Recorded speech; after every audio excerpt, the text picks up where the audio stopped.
Kembali bersama saya Suci Nisa menemani pagi Anda dengan sejumlah berita pilihan dari tim redaksi Kompas TV Jambi.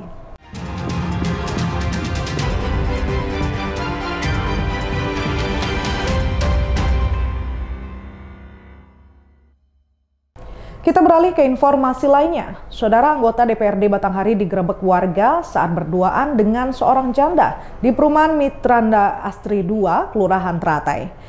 Pasangan tanpa ikatan itu kemudian diamankan petugas Satpol PP ke kantor. Anggota DPRD Batanghari digerebek warga saat berduaan dengan seorang janda di perumahan Mitranda Asri 2, Kelurahan Teratai. Pasangan tanpa ikatan itu kemudian diamankan petugas Satpol PP ke kantor. Anggota DPRD yang juga Ketua DPC Gerindra Kabupaten Batanghari berinisial MH diduga berduaan dengan wanita berinisial RM di dalam rumah. Setelah dilaporkan warga, petugas Satpol PP langsung menurunkan personil ke lokasi. Keduanya kemudian dibawa ke kantor Satpol PP untuk menghindari hal-hal yang tidak diinginkan. Ini tadi sekitar jam 15.00 mendapat laporan dari anggota saya bahwa ada laporan dari masyarakat adanya terkait dengan dugaan terhadap sepasang laki-laki dan perempuan yang diduga oleh masyarakat melakukan hal-hal yang kurang sesuai dengan norma agama. Ketika saya sudah mendapat laporan itu, saya berkoordinasi dengan Pak Kabid, dengan penyidik, bahwa ini ketika ada masyarakat melapor bahwa harus kita tindak lanjuti, sebagaimana bahwa Satpol PP adalah melaksanakan urusan wajib pelayanan dasar terkait dengan ketentraman, ketertiban, dan perlindungan masyarakat. Kemudian setelah ketika saya mendapat laporan, saya dalam perjalanan dari desa menuju kota Marabulian dan saya langsung perintahkan kepada anggota untuk segera cek ke TKP dan ternyata memang masyarakat sudah berada di sana. Setelah kita pelajari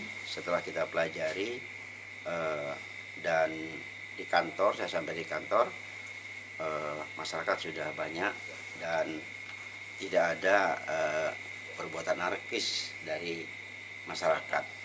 Demikian mungkin itu yang dapat disampaikan. DPD Gerindra Provinsi Jambi membantah adanya perbuatan asusila karena tidak adanya bukti. Pihaknya pun akan memanggil anggota dewan tersebut dalam waktu dekat. Ini kan harus dibuktikan secara bukti-bukti yang kuat.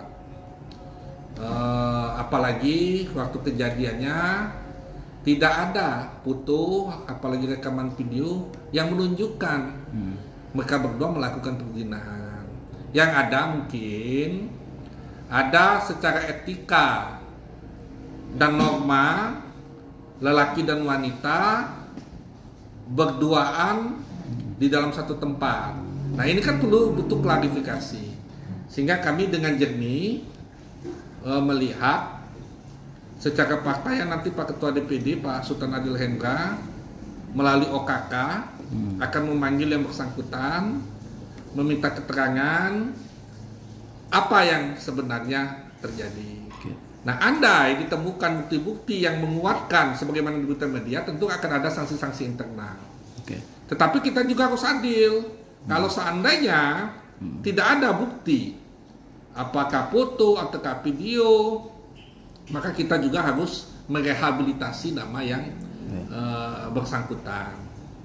Nah, masalah mekanisme di DPRD Batanghari ya kita serahkan kepada tatib dewan. Tentu saya pikir tatib dewan juga berdasarkan pengaduan, berdasarkan alat bukti, berdasarkan saksi-saksi yang mencukupi.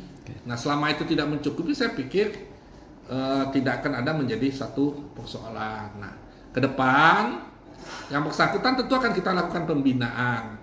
Bagaimana beliau mampu bersikap sebagaimana layaknya wakil rakyat, khusus dalam menjaga tata batas pergaulan di masyarakat antara seorang pria dan wanita. Kini persoalan tersebut telah selesai dengan musyawarah setelah anggota Dewan dan pengurus RT bertemu di kantor Satpol PP Batanghari, Jambi. Wiradani Damanik, Kompas TV Jambi. Aksi pencurian di Jambi berakhir apes. Pelaku pencurian dipergoki tertidur pulas di atas kasur rumah korban. Pelaku diduga kelelahan dan tidak sadar saat pemilik rumah membangunkannya pada pagi hari.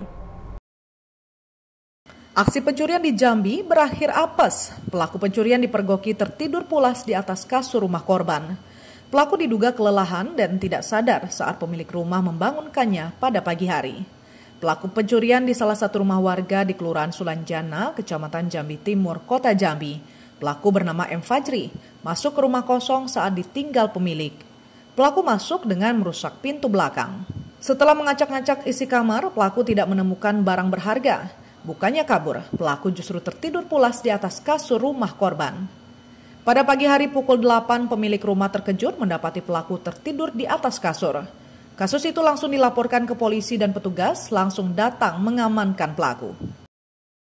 Jadi setelah dilakukan hasil pemeriksaan, baik berupa dari saksi maupun dari keterangan tersangka sendiri, bahwasanya M. Fajri tersebut masuk ke rumah dengan maksud untuk mengambil barang yang berharga di dalam rumah tersebut, tetapi perbuatan tersebut tidak selesai karena sempat diketahui oleh pemilik rumah.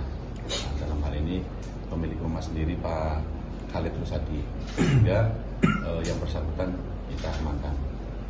Adapun kronologis terkait dengan kejadian ini, yaitu tersangka M. Fajri pada malam hari berkeliling, kemudian sampainya di depan rumah korban ini atau pelapor ini, beliau duduk-duduk untuk mengamati situasi terkait dengan keamanan di situ.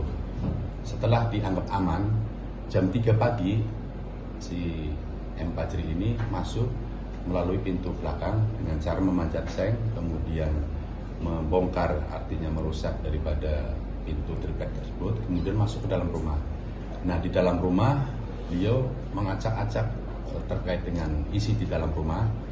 Kemudian karena kecapean, yang bersangkutan tertidur di dalam rumah pemilik tersebut. Memang rumah tersebut sebelumnya ditinggalkan oleh korban dalam keadaan terkunci. Kemudian setelah tertidur tadi pagi hari sekitar pukul 8, si pemilik rumah mendatangi rumahnya untuk berkegiatan seperti biasa, namun didapati seorang si M. Fajri sedang tidur pulas, sehingga langsung beberapa dengan warga langsung melaporkan ke Polsek Jambi Timur. Akibat perbuatannya, pelaku ditetapkan sebagai tersangka dan langsung ditahan. Pelaku terancam hukuman penjara 7 tahun. Wiradani Damani, Kompas TV Jambi. Saudara, Kejaksaan Negeri Bengkulu menggandeng pelajar SMK untuk merawat barang-barang sitaan negara yang tersimpan di gudang agar tidak rusak. Selain merawat, langkah ini juga dilakukan guna memudahkan pelajar SMK untuk langsung mempraktekkan ilmu yang mereka dapat di sekolah. Pasca menerima pengalihan pengelolaan rumah penyimpanan barang sitaan, Kejaksaan Negeri Bengkulu mulai melakukan perawatan terhadap barang sitaan negara yang kini tersimpan di gudang Kejari Bengkulu. Kejari menggandeng siswa sekolah menengah kejuruan di Bengkulu yang ahli di bidang otomotif untuk melakukan perawatan sejumlah kendaraan roda 2 dan roda 4. Hal ini dilakukan agar barang sitaan negara tersebut tidak rusak dan masih bernilai saat dilakukan lelang maupun dikembalikan ke pemilik barang. Tidak hanya itu, siswa SMK dipilih agar mereka mampu mengasah kemampuan otomotif yang sudah dipelajari di sekolah hingga ke depan mampu menerapkannya di dunia kerja. Di sini anak-anak di samping bisa berpraktek, mendukung pendidikannya, juga kita bisa memelihara daripada barang bukti ini. Mana kita bersihkan barang buktinya, kemudian yang rusak-rusak kita perbaiki, sehingga baik itu pasangan setelah inkrah, baik yang dirampas untuk negara, nilai ekonomisnya tetap terjaga, tetap tinggi, dan yang akan dikembalikan kepada yang berhak, sepeda motor atau kendaraannya itu tetap bisa terpakai, dan bila perlu semakin bagus dari sebelum kita lakukan penyitaan atau belum kita rampas. Kedepan, barang yang disita negara tetap terjaga kualitasnya dan tidak rusak akibat lama tak digunakan. Bayazil Al-Raihan, Kompas TV Bengkulu. Saudara, sebuah mobil pickup bermuatan kelapa terjun ke jurang sedalam 25 meter di kilometer 38 Jalan Lintas Nasional Kerinci Sumbar via Tapan. 2 orang penumpang tewas di tempat, 1 orang luka ringan. Proses evakuasi korban berlangsung dramatis dengan peralatan seadanya. Mobil pickup bermuatan kelapa terjun ke jurang sedalam 25 meter di kilometer 38 Jalan Lintas Nasional Kerinci Sumbar via Tapan. 2 orang penumpang tewas di tempat, 1 orang luka ringan. Proses evakuasi korban berlangsung dramatis dengan peralatan seadanya. Kecelakaan di kilometer 38 merupakan titik rawan, jalur curam arah puncak, Jalan Lintas Nasional Kerinci Sumbar via Tapan. Dampak kecelakaan ini menyebabkan 2 orang penumpang meninggal di lokasi, sementara 1 orang selamat namun mengalami luka ringan. Evakuasi berlangsung dramatis. Personel Satlantas Polres Kerinci dibantu warga turun ke dasar jurang menggunakan tali dan tandu darurat untuk mengangkat korban ke atas tebing curam. Menurut Kasat Lantas Polres Kerinci Ibtu Into Surjarwo, mobil pick-up diduga terperosok saat bersimpangan dengan kendaraan lain di jalur sempit tanpa pembatas jalan. Itu kendaraan berpapasan dengan kendaraan yang berlawanan arah sehingga mengambil jalur terlalu kiri di bahu jalan. Dalam kondisi bahu jalan itu longsor, maka roda kendaraan tersebut terperosok masuk ke dalam jurang dan mengakibatkan kendaraan tersebut masuk ke dalam jurang. Untuk evakuasi korban kami dibantu warga tadi bersama-sama menggunakan tali untuk mengangkat korban, sedangkan untuk kendaraan masih dalam proses evakuasi karena kami sudah juga keterbatasan untuk alat derek.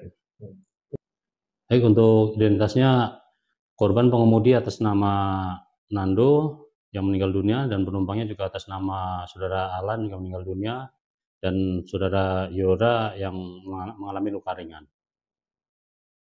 Usai dievakuasi, jenazah kedua korban langsung dibawa menggunakan ambulans ke rumah duka di pesisir selatan Sumatera Barat. Rencananya akan dimakamkan di kampung halaman mereka.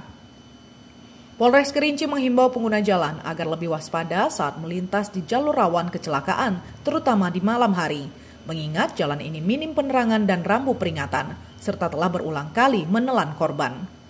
Wiradani Damani, Kompas TV Jambi.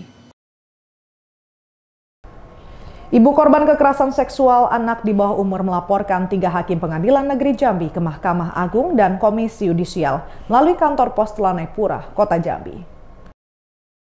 Ibu korban kekerasan seksual anak di bawah umur melaporkan 3 hakim pengadilan negeri Jambi ke Mahkamah Agung dan Komisi Yudisial melalui kantor pos Telanai-Pura, Kota Jambi. 3 hakim pengadilan negeri Jambi dilaporkan ke Mahkamah Agung dan Komisi Yudisial oleh Imelda, ibu dari korban kekerasan seksual anak di bawah umur. Imelda menilai putusan majelis hakim tidak sesuai dengan fakta persidangan dan tuntutan jaksa. Menurutnya, hakim tidak menggunakan Undang-Undang Perlindungan Anak sebagaimana tuntutan yang disampaikan oleh jaksa. Terdakwa dalam kasus ini adalah Rizky Caprianto, seorang pejabat di Dinas Pariwisata Provinsi Jambi yang divonis 2 tahun penjara atas tindak pidana kekerasan seksual sesama jenis terhadap anak laki-laki usia 13 tahun. 3 hakim yang dilaporkan adalah Suwarjo, Otto Edwin, dan Muhammad Denny Firdaus. Saya minta keputusannya untuk yang pengadilan tinggi saja, yang sesuai inilah hukum perlindungan anak lah. Apalagi ini masih ada menunggu proses banding ya, sebanding. Ya, sebanding. Jadi anak ibu yang jadi korban itu usianya berapa Bu ya? Sekarang 14 tahun. 14 Kemarin tahun. waktu kejadian kan masih 17 tahun. Ya. Oke, Bu, kenapa Ibu harus memilih kantor pos? Kenapa tidak mengantar langsung ke Jakarta, apa terkait biaya itu? Iyalah, jauh di Menes. Oh, ini aja cukup menyisihkan uang ya. Ini ya. Jadi yang kita laporkan ada 3 hakimnya. Ke siapa aja tujuan surat itu? Komisi Yudisial, Mahkamah Agung. Oh iya. Oh, untuk apa Bu? Apa yang ingin, apapun yang Ibu rasa disampaikan ke Mahkamah Agung apa terkait pengiriman suratnya? Iya, minta suratnya diatensi atau di untuk segera ditanggapi ya, minta suratnya segera ditanggapi ya. Bu, apa dalam surat kita itu juga ada permohonan agar koreksi nanti di pengadilan tinggi itu berjalan dengan keadilan gitu. Iya. Maksudnya kan sekarang posisi ngajuin banding ya? Iya. Apa ada materi juga di dalam surat itu yang meminta Mahkamah Agung untuk memberikan keadilan di pengadilan tinggi itu? Iya. Bu, kondisi anaknya Bu gimana Bu sekarang Bu? Kondisi? Masih nggak mau sekolah ya? Enggak, sekolah mau, cuman kayaknya hari-hari tertentu lah, kayaknya kayak Senin mungkin karena rame. Kalau saya liatin lah, karena setiap Senin kalau saya bangunin, sekolah kayak gitu, nah kayak gitu kan, itu nggak mau nian, kayak gitu bangun aku nggak mau sekolah kayak gitu, ngapo?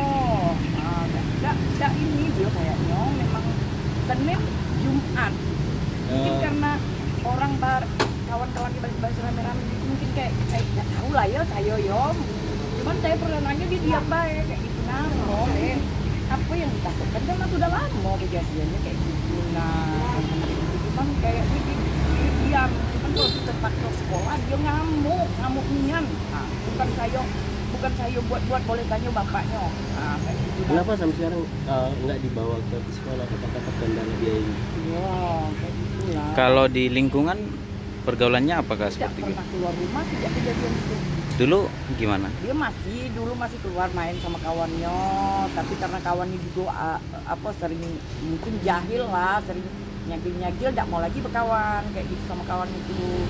Nah, jadi dia di rumah, paling di rumah tuh lah, tidak pernah keluar. Boleh inilah cek lah. Imelda berharap Mahkamah Agung dan Komisi Yudisial menindaklanjuti laporannya. Ia juga berharap pengadilan tinggi akan memberikan putusan yang lebih adil melalui upaya banding. Wiradani Damani, Kompas TV Jambi. Tim penyidik unit tindak pidana korupsi Satreskrim Polresta Jambi menetapkan 3 orang tersangka kasus pengadaan bahan kimia untuk operasional air bersih tahun 2021 hingga 2023 di PDAM Tirtamayang, Kota Jambi. Kini berkas perkara telah memasuki tahap 1 di Kejaksaan. Tim penyidik unit tindak pidana korupsi Satreskrim Polresta Jambi menetapkan 3 orang tersangka kasus pengadaan bahan kimia untuk operasional air bersih tahun 2021 hingga 2023 di PDAM Tirtamayang, Kota Jambi. Kini berkas perkara telah memasuki tahap 1 di Kejaksaan. Ketiga orang tersangka ini berinisial MK, HF, dan RW. Mereka diduga terlibat dalam kasus dugaan pengadaan bahan kimia jenis yang digunakan untuk operasional air bersih tahun 2021 hingga 2023. Kini berkas perkara kasus tersebut telah memasuki tahap 1 di Kejaksaan untuk proses lebih lanjut. Namun polisi belum menjelaskan secara rinci apa peran dan jabatan masing-masing tersangka. Baik, benar saat ini penyidik unit Tipikor Polresta Jambi itu telah menetapkan 3 orang tersangka yang berinisial MK, HF, dan RW terkait pengadaan bahan kimia Sukolit LA24AZ yang dilaksanakan oleh Perumda Air Minum Tirtamayang Kota Jambi sejak tahun 2021 hingga 2023, dan saat ini perkara tersebut sudah masuk ke tahap 1. Kasus ini mencuat ke publik setelah adanya laporan dari masyarakat terkait dugaan penyelewengan anggaran dalam pengadaan barang dan jasa pada tahun 2024 lalu di PDAM Tirtamayang, Kota Jambi. Ratnasari, Kompas TV Jambi. Warga Desa Sekernan, Kecamatan Sekernan, Kabupaten Muaro Jambi menangkap pencuri spesialis rumah kosong. Pelaku kedapatan mencuri tabung 3 kg dan handphone. Pelaku yang ditangkap langsung diserahkan ke Polsek Sekernan. Warga Desa Sekernan, Kecamatan Sekernan, Kabupaten Muaro Jambi menangkap pencuri spesialis rumah kosong. Pelaku kedapatan mencuri tabung 3 kg dan handphone. Pelaku yang ditangkap langsung diserahkan ke Polsek Sekernan. Pelaku Amrin, warga Desa Sekernan, Kabupaten Muaro Jambi, melakukan pencurian saat rumah sedang kosong. Beruntung pelaku tidak diamuk warga. Warga sejak awal telah curiga terhadap pelaku dan memergokinya saat masuk sebuah rumah kosong. Beruntung petugas dari Polsek Sekernan Muaro Jambi cepat datang ke lokasi kejadian, sehingga pelaku pencurian spesialis rumah kosong tersebut selamat dari amukan warga setempat. Kasus pencurian di Desa Sekernan, jadi saya langsung memerintahkan untuk anggota menjemput dan mengamankan daripada kemudian dibawa untuk kita proses lebih lanjut di Polsek Sekernan. Ya, kronologis penangkap sendiri seperti apa? Ya, pertama dia mencuri tabung gas LPG ukuran sedang dan juga HP jenis Infinix ya. Kemudian setelah mencuri itu ada beberapa warga yang memergoki. Setelah memergoki, khususnya yang punya LPG ini, gas LPG ini, langsung menangkap daripada pelaku ini. Kemudian makin ramai orang, dia ditangkap, kemudian diamankan di rumah Pak RT. Nah, setelah itu warga menelpon saya langsung memerintahkan anggota untuk menjemput pelaku untuk kita proses lebih lanjut. Untuk pelaku sendiri sudah kerap melakukan hal tersebut? Ya, dari informasi dari warga sementara memang kelihatannya itu pekerjaan daripada pelaku ini, karena dia pekerjaannya juga serabutan ya, jadi dia untuk jajan, untuk kebutuhan hari-hari, melakukan pencurian seperti itu. Guna penyelidikan lebih lanjut, pelaku langsung dibawa ke Polsek Sekernan. Sebelum ditangkap, warga desa Sekernan sudah resah akibat banyaknya tabung 3 kg warga yang hilang. Tim Liputan, Kompas TV Jambi. Pengadilan Negeri Jambi menjatuhkan vonis seumur hidup kepada terdakwa Helen Dian Krisnawati, terbukti sebagai pengendali jaringan narkoba. Helen dinyatakan sebagai aktor utama peredaran sabu dan ekstasi di Provinsi Jambi. Pengadilan Negeri Jambi menjatuhkan vonis seumur hidup kepada terdakwa Helen Dian Krisnawati, terbukti sebagai pengendali jaringan narkoba. Helen dinyatakan sebagai aktor utama peredaran sabu dan ekstasi di Provinsi Jambi. Majelis Hakim yang diketuai Domingus Silaban menjatuhkan hukuman penjara seumur hidup kepada terdakwa Helen Dian Krisnawati. Terdakwa dinyatakan terbukti melanggar pasal 114 ayat 2 Undang-Undang Nomor 35 Tahun 2009 tentang narkotika. Vonis ini lebih ringan dari tuntutan jaksa penuntut umum yang meminta terdakwa dihukum mati. Atas putusan tersebut, jaksa menyatakan pikir-pikir. Apakah tidak berbanding? Jaksa diberikan waktu seperti majelis hakim mengatakan di persidangan, waktu berpikirnya 7 hari untuk menyatakan sikap. Ini akan menyatakan sikap setelah 7 hari. Dalam waktu 7 hari ya. Ini lebih rendah daripada tuntutan nih Pak ya? Iya. Tuntutan kemarin nanti. Terdakwa Helen dinilai sebagai pengendali jaringan narkotika di Jambi yang bergerak secara terstruktur bersama 2 terdakwa lainnya, Didin dan Ari Ambok. Jaringan ini terbukti mengedarkan 4 kg sabu dan 2.000 butir ekstasi dengan nilai transaksi mencapai 3 miliar rupiah. Penyerahan barang bukti dilakukan dengan kode-kode tertentu, sementara hasil penjualan ditarik tunai oleh Didin, lalu diserahkan kepada terdakwa Helen. Jaksa membuktikan peran Helen melalui 10 orang saksi, termasuk 2 terdakwa lainnya, Didin dan Ari Ambok, yang mengaku menerima perintah langsung dari Helen. Barang bukti yang disita antara lain telepon genggam, uang tunai, dokumen, flash disk, serta sabu yang diserahkan sebagai contoh oleh terdakwa lainnya. Sepanjang persidangan, terdakwa Helen tidak mengakui perbuatannya, dinilai berbelit-belit saat memberikan keterangan. Tidak ada hal yang mengurangi hukuman, sementara yang memberatkan adalah perannya sebagai pengendali jaringan narkoba yang terorganisir. Usai mendengar putusan, terdakwa Helen Dian Krisnawati menyatakan pikir-pikir selama 7 hari ke depan. Wiradani Damani, Kompas TV Jambi. Saudara, Kompas Jambi akan selanjutkan saja berikut dengan sejumlah berita menarik. Antara lain, 2 orang anak meninggal dunia tertimpa longsor. Nantikan sesaat lagi.